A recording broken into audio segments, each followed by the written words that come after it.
সোহান চলে যাওয়ার একটু পরেই ঈশানের জরুরি কাজ থাকায় সেও বেরিয়ে যায়। এখন বাড়িতে আছে কবির হোসেন, কাকুলি বেগম, কৃষব, নাবিলা আর কারিব।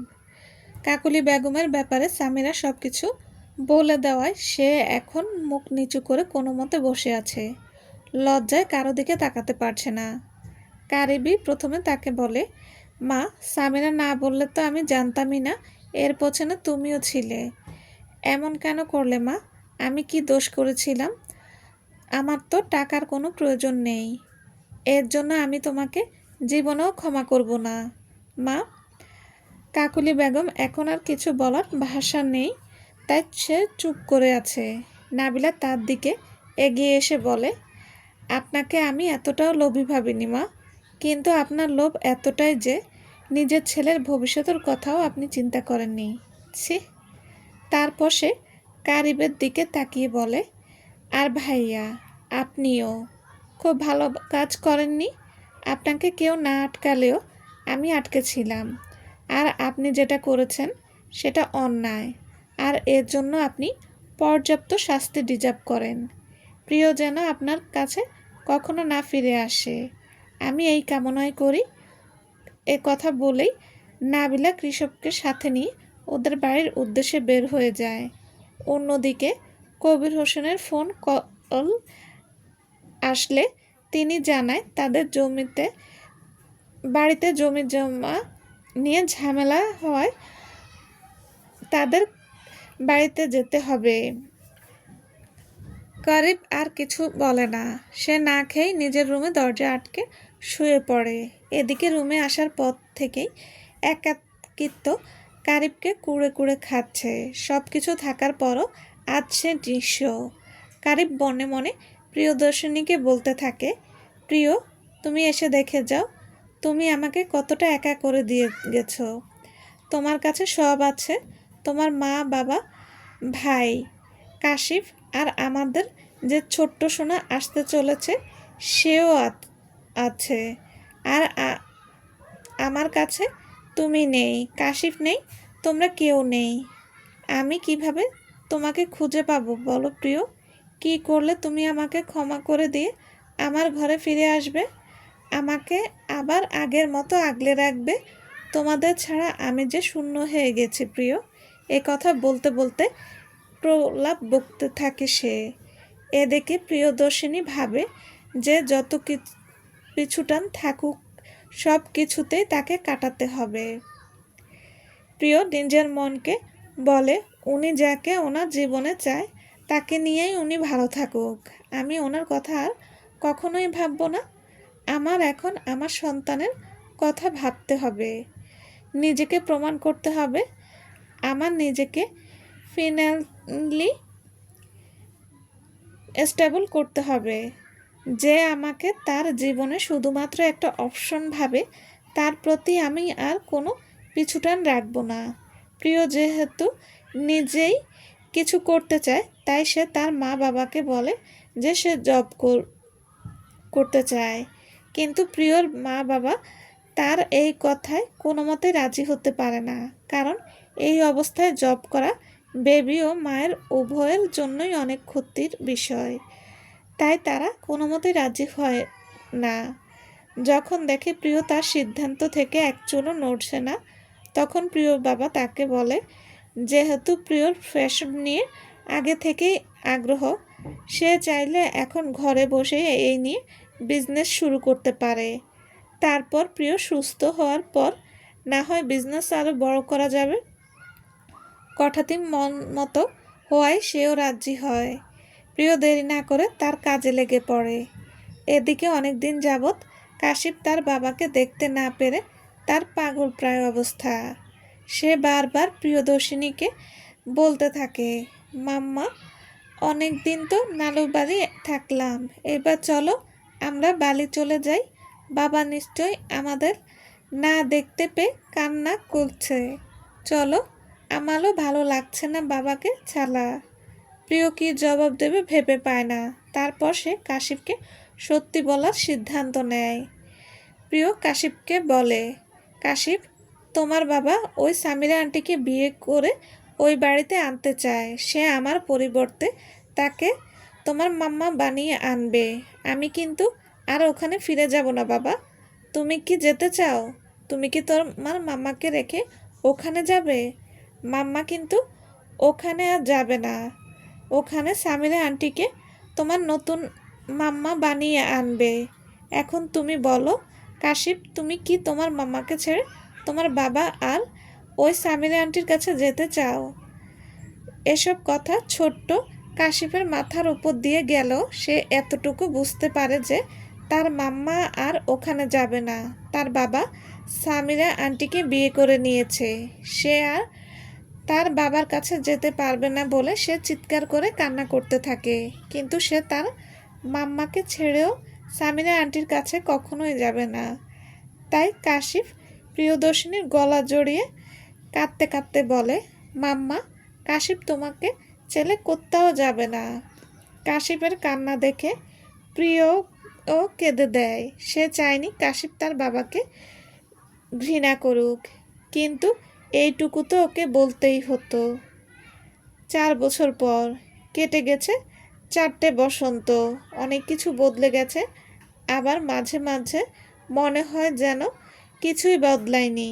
অন্যদের কাছে শীত চলে গিয়ে বসন্ত আসলেও কেউ কেউ হয়তো এই শীতের প্রস্থানকেই মেনে নিতে পারছে না।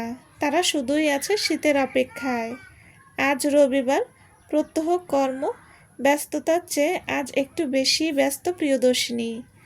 আজ একটু বেশি ব্যস্ত কারণ আজকে থেকে তার তৈরিকৃত পোশাক ব্র্যান্ড ভেলভেট বাই প্রিয়দর্শিনী এর ঢাকার আউটলেটটাকে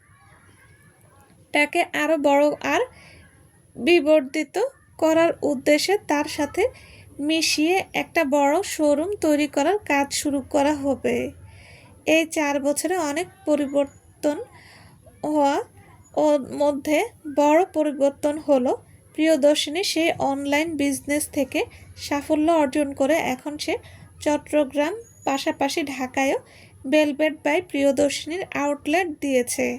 প্রিয় এখন তার সন্তানদের নিয়ে ঢাকাতেই থাকে। যদিও প্রিয়র মা বাবা চট্টগ্রামই থাকে, প্রিয়র বাবা এখন তার বিজনেসের পাশাপাশি ভেলভেট বাই প্রিয়দর্শিনীর চট্টগ্রাম আউটলেটটাও সামলায়।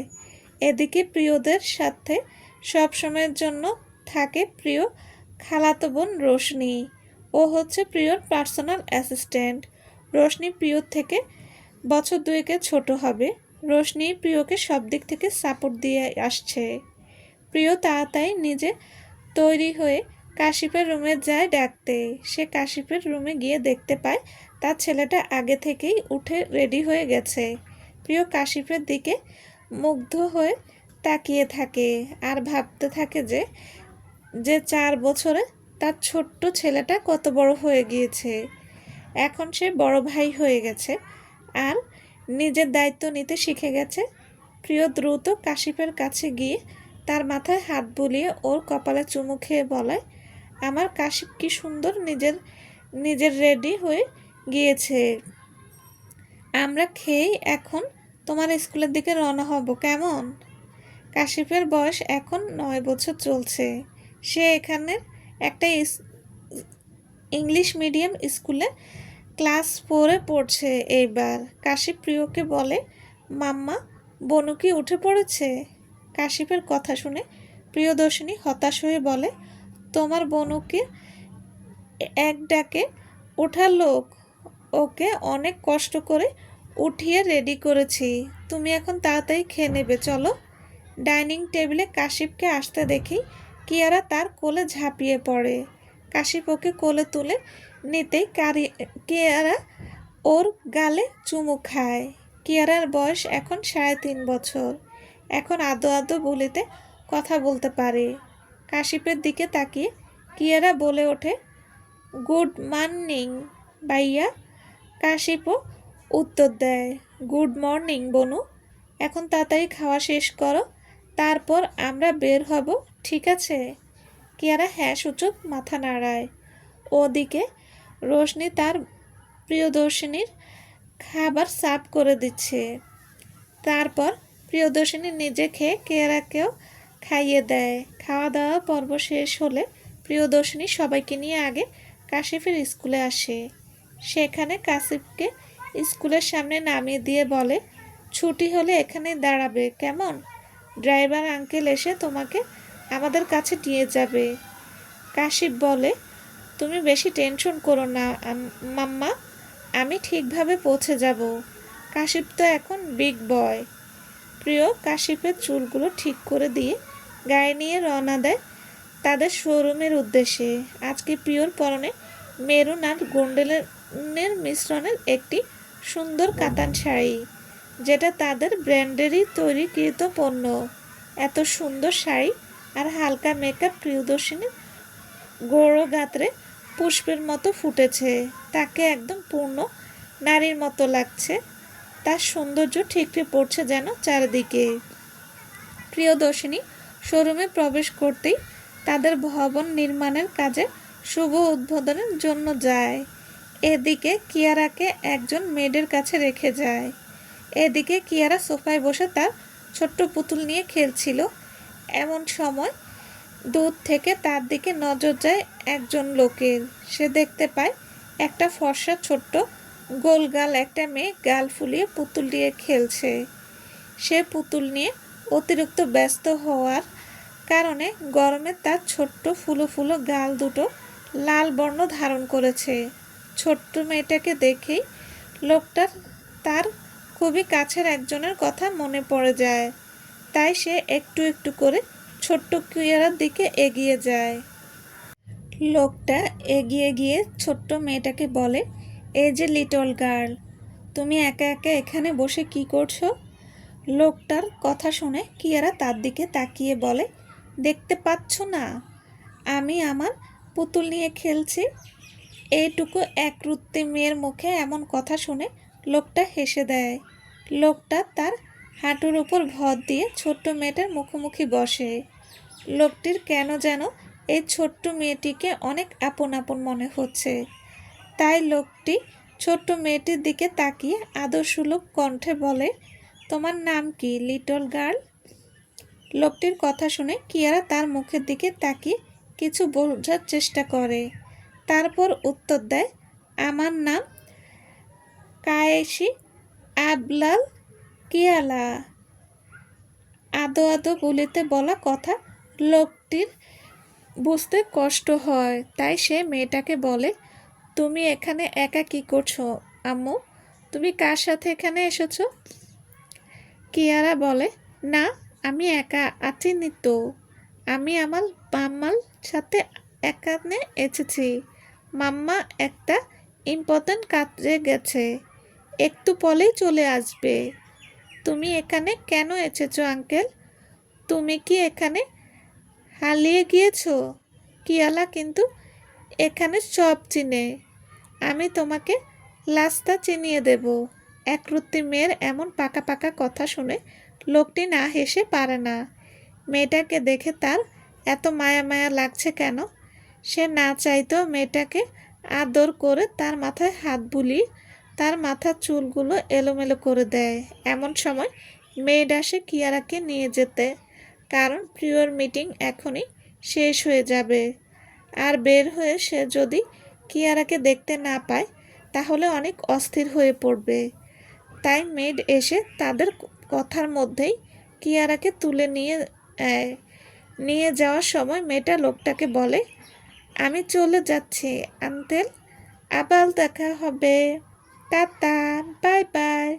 লোকটিও ছোট্ট মেয়েটাকে হাত নাড়িয়ে বিদায় জানায়। মেয়েটি চলেছে যেতেই লোকটার বুকটা আবার ভার হয়ে যায়। এদিকে লোকটার ফোনে তখনই কল আসে, তাকে জানানো হয় যে মিটিং শেষ হয়ে গিয়েছে, তাদের কোম্পানির সাথে ডিলটা ফাইনাল হয়েছে, আজকে থেকেই কাজ শুরু হবে। তাই লোকটা দ্রুত উপরের দিকে যেতে শুরু করে। এদিকে মিটিং শেষ করে প্রিয়দর্শনীয় লিফটে ওঠার জন্য অপেক্ষা করছিল। লিফট আসতে দেরি করায় সে একটু অন্যমনস্ক হয়ে যায়। হঠাৎ অতর্কিতভাবে কেউ একজন তার হাত ধরে একপাশে টেনে নিয়ে তার মুখে আর কপালে এলোপাথারি চুমু খেতে শুরু করে।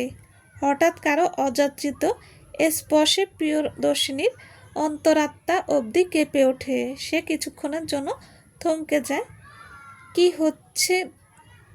এটা কি হচ্ছে তার সাথে?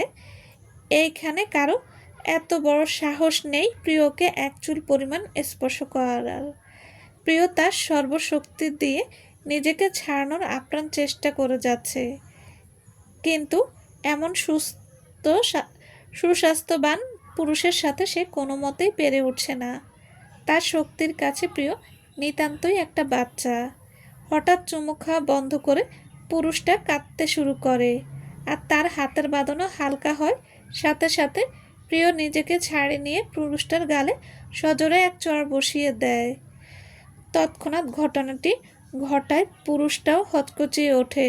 হঠাৎ করে লোকটার দিকে দৃষ্টিপাত করলে প্রিয় নির্বাক হয়ে যায়। লোকটি আর কেউ নয়, সে যার সাথে 4 বছর আগে প্রিয় সব সম্পর্ক শেষ করে দিয়ে এসেছে। প্রিয়কে দেখে কারিব চিৎকার করে কেঁদে ওঠে। প্রিয়কে জড়িয়ে ধরে আবারও এলোপাথারি চুমু খেতে থাকে। এমনভাবে জড়িয়ে ধরে আছে যেন প্রিয়র ওপর তার কত বছরের অধিকার। এমন বাহুবন্ধন একটু হালকা করলেই যেন তাকে ছেড়ে আবার চলে যাবে। এদিকে কারিবের এমন কাজে প্রিয়র মাথায় রক্ত উঠে যায়। সে ভাবতেই পারে না একটা মানুষ এতটা নির্লজ্জ কিভাবে হতে পারে। এই মানুষটাই নাকি একসময় সে নিজের মন প্রাণ দিয়ে ভালোবাসত। এ কথা ভাবতেই তার এখন ঘৃণা হচ্ছে। কারিব কাঁদতে কাঁদতে প্রিয়র গালে হাত রেখে বলে, কেন চলে গিয়েছ প্রিয়? আমার কথা একটু মনে পড়েনি তোমার? এতটা পাষাণ তুমি কি করে হতে পারলে প্রিয়? তুমি না আমাকে নিজের জীবনের চেয়েও বেশি ভালোবাসতে? তাহলে এত কষ্ট কেন দিলে আমাকে বলো প্রিয়?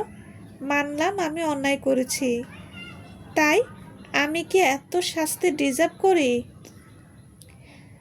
এর থেকে যাওয়ার সময় আমাকে মেরে গেলেই পারতে প্রিয়, তাতেও এর চেয়ে কম কষ্ট হতো আমার। এখন কারিবের এত আবেগ স্পর্শী কথাও প্রিয়দর্শিনীর মর্ম স্পর্শ করতে ব্যর্থ হয়। সে নিজের গাল থেকে কারিবের হাত সরিয়ে উচ্চস্বরে বলে ওঠে, আমার সাথে এমন আচরণ করার অধিকার কে দিয়েছে আপনাকে? আর আপনাকে এখানে ঢুকতে দিয়েছে কে? আপনার সাহস কিভাবে হয় আমাকে আপনি স্পর্শ করেন? এক্ষুনি বেরিয়ে যান আমার অফিস থেকে। আর আমি কারো প্রিয় নই। আমি এই ভেলভেট বাই প্রিয়দর্শিনীর ফাউন্ডার প্রিয়দর্শিনী জামান প্রিয়। আপনি অনেক বেশি অনধিকার চর্চা করে ফেলেছেন অলরেডি। যা আরও বাড়াবাড়ি করেন যদি আরও বাড়াবাড়ি করেন তাহলে আমার চেয়ে খারাপ কেউ হবে না, আমি বলে রাখলাম। দীর্ঘ 4 বছর পর তার প্রিয়দর্শিনীকে পেয়েও তার মুখে এমন কঠিন বাক্য শুনে কারিবার নিজেকে নিয়ন্ত্রণ করতে পারে না। সে কান্নায় লুটিয়ে পড়ে। এদিকে প্রিয় উপর থেকে নিজেকে যতটা কঠোর দেখাক না কেন, 4 বছর পর নিজের ভীষণ অপ্রিয় হয়ে যাওয়া ভীষণ প্রিয় মানুষটাকে দেখতে পেয়ে ভেতর থেকে ভেঙে পড়ে। সে কারিবের দিকে তাকালে দেখতে পায় এই 4 বছরের ব্যবধানে তার শখের শ্যাম পুরুষটার চেহারা অনেকটাই পরিবর্তন এসেছে। এখনও তার কোকড়া চুলগুলো এলোমেলো, শার্ট প্যান্ট আয়রন করা হয়নি ঠিকঠাক, যেন সব কিছুতেই তার চরম অবহেলা। চোখের চারপাশে ডার্ক সার্কেল দেখা দিয়েছে, যেন সে এক যুগ ঘুমায় না। কিন্তু এত কিছুর পরও তার মুখশ্রী থেকে মায়া নামক জিনিসটার একটু বিলুপ্তি ঘটেনি। সে যদি আগের প্রিয় থাকতো তাহলে এই অগোছালো লম্বা সুদর্শন শ্যামপুরুষকে দেখে 1000 বার প্রেমে পড়ত। কিন্তু সে তো আর আগের প্রিয় নেই। এই প্রিয়দর্শিনীকে সে 4 বছর আগেই নিজেই হত্যা করেছে। এদিকে কারিব প্রিয়র কাছে বারবার হাত জোড় করে যাচ্ছে। এসব ও প্রিয় বিরক্ত হয়ে চলে যেতে নিলে কারিব দ্রুত প্রিয়দর্শিনীর হাত ধরে ওকে আটকায়, অসহায় হয়ে বলে, তোমাকে এবার আমি কোথাও যেতে দেব না প্রিয়। তুমি কোথাও যেতে পারবে না আমাকে ছেড়ে। খবরদার, মোটেও আমাকে টাচ করার চেষ্টা করবেন না আপনি। এর ফল কিন্তু মোটেও ভালো হবে না। এর মধ্যেই সেখানে মিটিংয়ের সকল লোকজন চলে আসে। এখানে প্রিয়র ম্যানেজার নাফিস ও রোশনি প্রিয়কে এখানে একজনের সাথে কথা কাটাকাটি করতে দেখে চিন্তিত হয়ে পড়ে। তাদের সাথে আরও আছে আজকের মিটিংয়ের দুজন লোক। রোশনি আর নাফিস প্রিয়র দিকে এগিয়ে আসে। রোশনি তৎক্ষণাৎ প্রিয়কে বলে, কিছু কি হয়েছে আপু? ওনার সাথে ঝামেলা করছো কেন? এদিকে কারিবের কর্মকাণ্ডে প্রিয়দর্শিনীর রাগ সর্বোচ্চ সীমা অতিক্রম করেছে। সে কারিবকে দেখিয়ে বলে, ওনাকে আমাদের অফিস বিল্ডিংয়ে আসার অ্যাক্সেস দিয়েছে কে? এখানে তো সিকিউরিটি থাকা সত্ত্বেও কিভাবে প্রবেশ করতে পারেন উনি? তোমরা কি কোনো একটা কাজও ঠিকমতো করতে পারো না? প্রিয়দর্শিনীর মুখে এ ধরনের কথা শুনে তাদের সাথে থাকা অন্য কোম্পানির লোক দুটির ভ্রু কুঞ্চিত হয়ে যায়। এদিকে এই প্রথম প্রিয়কে এত রুড হতে দেখে রোশনি খানিকটা ভয় পেয়ে যায়। নাফিস বলে, এ কি বলছেন ম্যাডাম আপনি?